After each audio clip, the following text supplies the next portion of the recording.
Hello and welcome to another video. Just recently I've been playing a lot of Advanced Heroquest. When we did it for Dungeon Crawlers I quite enjoyed it, but I just felt it would be more suited, the way the game's written is more suited for solo play, so I wanted to try it out. And I was pleased to discover that it actually does lend itself better to solo play rather than the GM play. So it's on the video now, you can see the solo playthrough that I'm doing. And I've come to the end of it and I want to play more, so I've been on the internet to look for more solo adventures, and what I found is there doesn't seem to be any. I looked through back issues of White Dwarf that had Advanced Heroquest content in, and they were all for sort of GM based games, which is a shame. So I then scoured the Board Game Geeks forum, see if anyone's posted any solo adventures there to try, so I want to play some more. And I came across a post where in the Advanced Heroquest forum where someone's comparing Advanced Heroquest to Warhammer Quest. And there was an interesting reply where someone said Warhammer Quest is more of a complete game, whereas Advanced Heroquest is more of a game system. Which, when I thought about it, it made sense. Warhammer Quest has, I think it's got about 30 adventures. It had the full range of miniatures in it that you could use for the adventure, so you could get it and play. Whereas Advanced Heroquest, it sort of, the campaign and solo campaign were more examples on how to form one, and you only had scathing in. It was like, here's some example monsters. It gave you the stats for all other monsters in it, but really, when I thought about that post, that makes sense. Advanced Heroquest was more of a game system rather than a complete game. But that got me thinking, well, Warhammer Quest can be played solo, and there's all these adventures in there, so would it be possible to play them in Advanced Heroquest? I started looking into it and I thought yes. Now there's going to be some conversion work involved due to slight differences in gameplay. Luckily, when you come to a Warhammer Games Workshop based product, a lot of stats are the same with weapon skills, ballistic skills, initiative, yada yada, toughness, strength, I think are in all of them. So that's not too bad, so we don't have to worry about that. It's just things like I think Warhammer Quest is D6 dice and Advanced Heroquest D10? D8, D10. I should know I've been playing it, although I did use the wrong dice in the beginning first video. But anyway, so I've spent some time going through the Warhammer Quest adventures and converting them for Advanced Heroquest. Yeah. So I thought we'd have a quick look at the rules. I would consider these beta. What I'm going to do with the rules, it's just in a Word document at the moment in its beta form. I'm going to put them up on the Tales of Middle-earth Facebook group in the file section to download. And once I'm happy with them, make sure they're all okay, I'm probably going to pretty them up, put them into a PDF and do a full release of them. And I'm going to get a few games played with them on the channel. So yeah, let's have a look at the rules. So one of the aims of this, what I wanted to do is not really use a load of house rules and change the rules too much. I want it to be Advanced Heroquest. I know there are other sort of fan-made editions of the game out there, sort of enhanced Advanced Heroquest and a few other things, I forget what they're called, where they try and change the rules and modernise them a bit, but I didn't want to do that at all really. But that being said, there are a couple of house rules here. The main one being is the placing of monsters. During my solo run through, instead of placing them right next to the players as they encounter them, I placed them in the middle of the room, so that gives a chance for players to get in and monsters to get to the players, to stop that thing that happened in our Dungeon Crawlers playthrough, where you just put a hero in the doorway and you prevent the monsters getting out, and then you just swap your heroes out through the doorway, and it's quite boring. So in this I just made sure the monsters go in the middle of the room, and I'll probably do that on every game I play of Advanced Heroquest. Next up, what I've done is in Warhammer Quest, it's the dungeons built with cards rather than randomly rolling on charts. Now In Advanced Heroquest, there's the possibility, which happened in my solo playthrough, where the dungeon can just go on almost to infinity. It just goes on and on and on, which is obviously no good. Gets a bit boring after a while, kind of thing. Whereas Warhammer Quest has this definitive card-based dungeon generation, where first 6 cards are definitely not going to be the quest room, and then the quest room is shuffled into 5 other cards that are put onto the bottom of the deck, so you know you can have 6 rooms that aren't the quest room, and then potentially after that any one of those could be quest room, so it could be the 7th room or it could be the 12th room. So I wanted to try and bring that, because I like that, and the modern versions of Warhammer Quest use that, such as Silver Tower, and I wanted to kind of bring that into Advanced Heroquest. So the way I'm doing that is, when you roll for a room, for the first 5 rolls you're not going to find a quest room. There's going to be no quest room going to be found. So if you on your during this time, if you roll a quest room, you're going to replace it with a lair room. After that, on the 6th roll, a quest room will be found as normal. On the 7th one, it'll be found on a roll of 10 to 12, and in this case a lair will only be found on a roll of 9. On the 8th roll, it'll be found on a roll of 9 to 12, and you won't encounter any lairs at this stage. On the 9th roll, it'll be on a roll of 8 to 12, and hazard rooms will only be found on a roll of 7, and you won't encounter any lairs. On the 10th roll, it'll be found on 7 and 12, between 7 and 12, and there'll be no hazards or lair rooms encountered here. On the 11th roll for a room, you'll find it on a 6 to 12, and normal rooms will only be found on a roll of 1 to 5 in this case, and there won't be any hazards or lairs.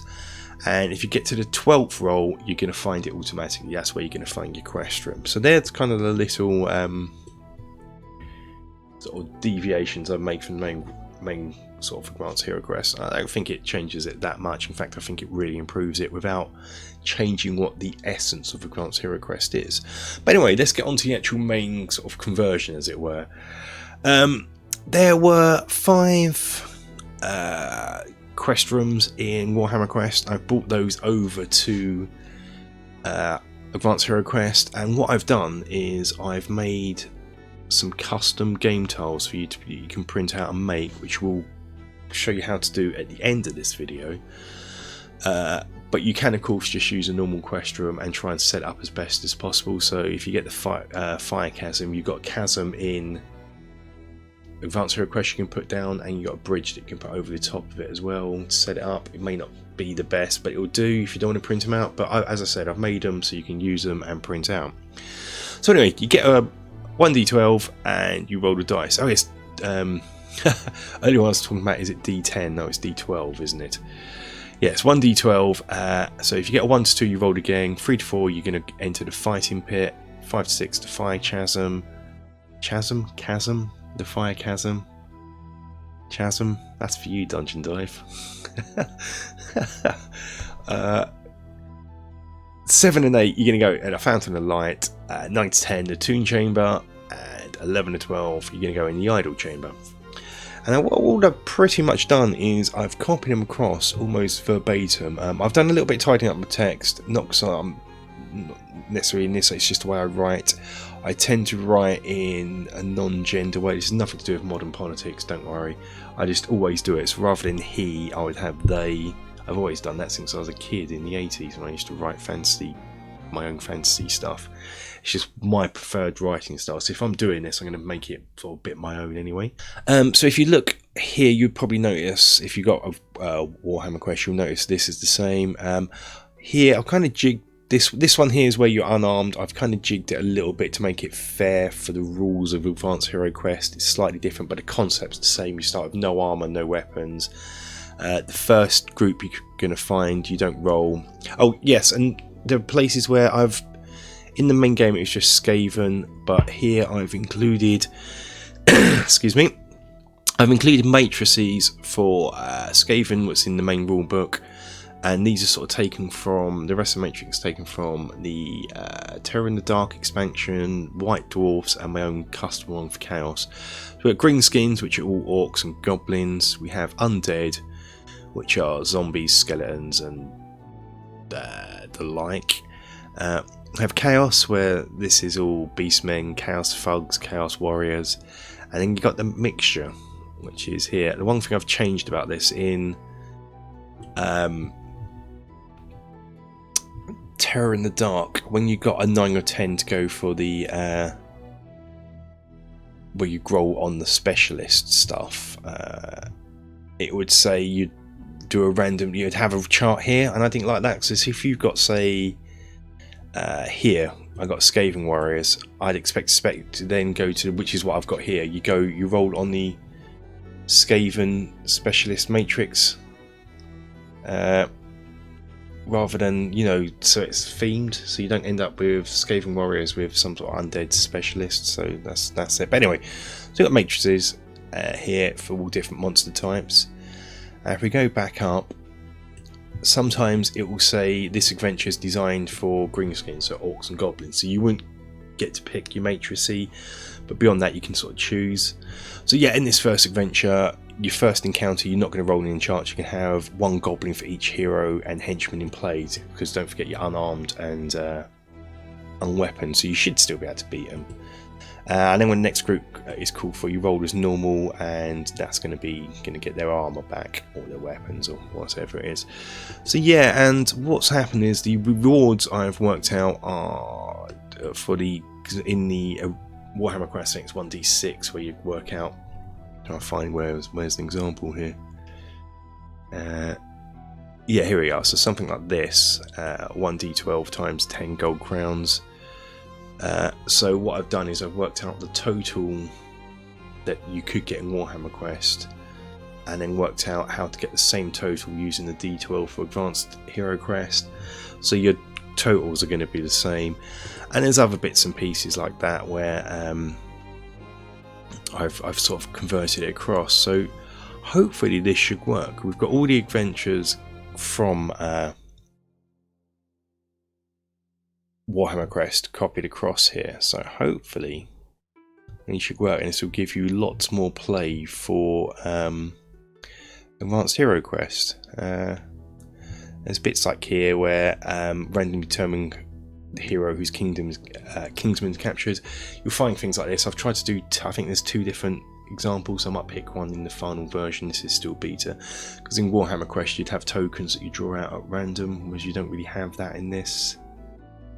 So I've just done it on a number 1 to 4, roll d12, yada yada, and I think there's another example somewhere up above, maybe, or was it down below? Where you pick a character at random. So I've got 2 examples here, so perhaps people can let me know which one they prefer for picking a random hero. It's not a big deal. The end result's still going to be the same. A random hero is going to get picked. But yeah, this is it. Is that still the same one? Yeah, still him. I forget where it is, but yeah. So this is it. So I'm going to be playing a few games of this on the channel solo. And let's see how we get on. I'm going to put this rough draft, this beta version, on the Tome Facebook group, so you can download it, have a go yourself, and give me some feedback. And then once I'm happy with it, I'm going to print it up, put it into a PDF with some that you can print out and be nice. Oh, here's the other random one. Oh yeah, this one was done using wound counters rather than dice rolled in. So yeah, it's 2 different things. Yeah, but now I'm going to show you how to make the custom tiles for this. Let's do that next. What about the actual tiles? If we're using Warhammer Quest in Advanced Heroquest, the tiles are like this, and I don't have any Warhammer Quest tiles. That's a separate project. I have printed some off, so you can see one. There are different size and scales. So if you even had, so here's the room, like here's the fighting pit. So even if you had the tile, it would be a different size and scale to HeroQuest. I think these are 1 1/4 inches, whereas these are just not even an inch. So you can't use those. What you could do is just in your mind say perhaps this is the pit if you wanted to, but I've come up with a different solution which you can all use as well. I've created my own set of Advanced Heroquest tiles based on the Warhammer Quest tiles. Some are better than others. Here's the fighting pits. All I've done is cut out the fighting pit from Warhammer Quest, scaled it to Advanced Heroquest, and just got one of the tiles scanned in and put it over the top. And to print these out, I'm going to make these available for download. Probably a link in the description. Probably be on our Facebook group, maybe on the website. Our website when I get around to finishing writing it.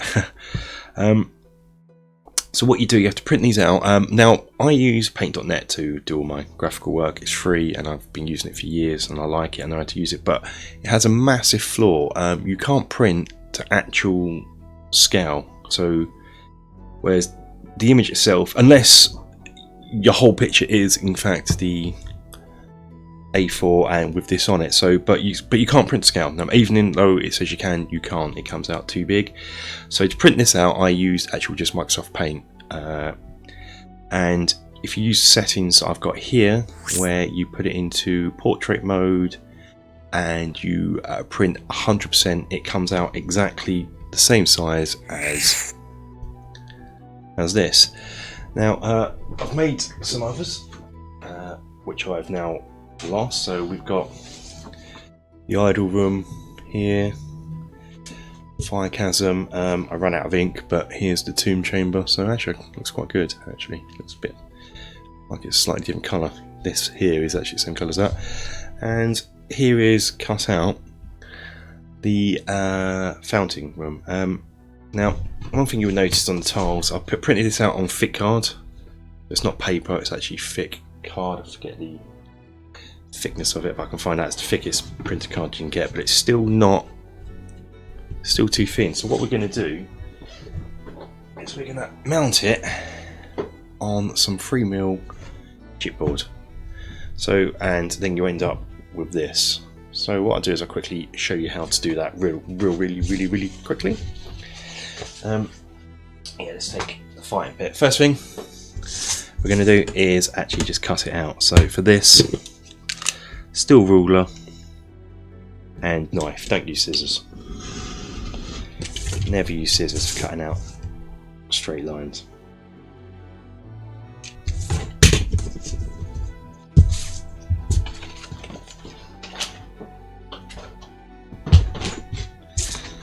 Now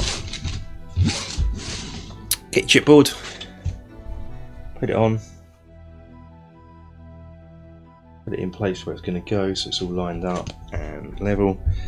Pencil,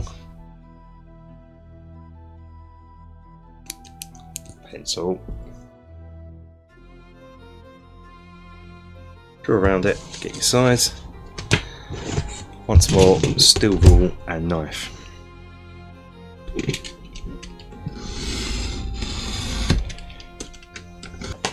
Now I've got to just glue this on here. Do not use PVA, because all that will happen is PVA will soak into the paper here and it will bubble up.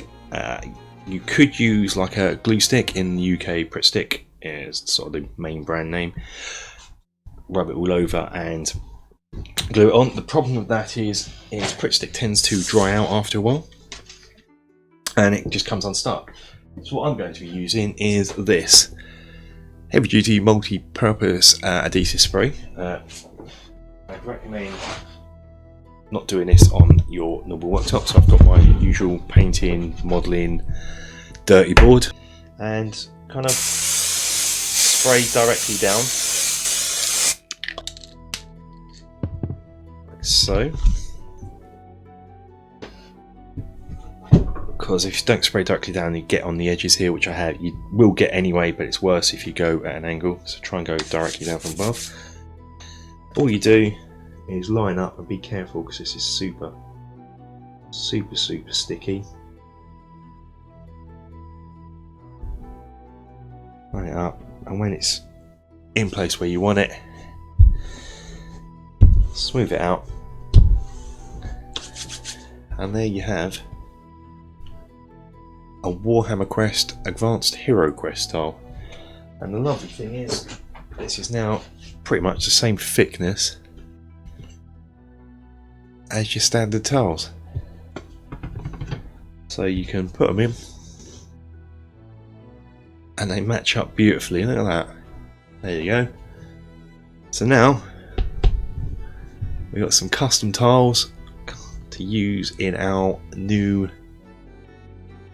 excellent edition of Advanced Heroquest.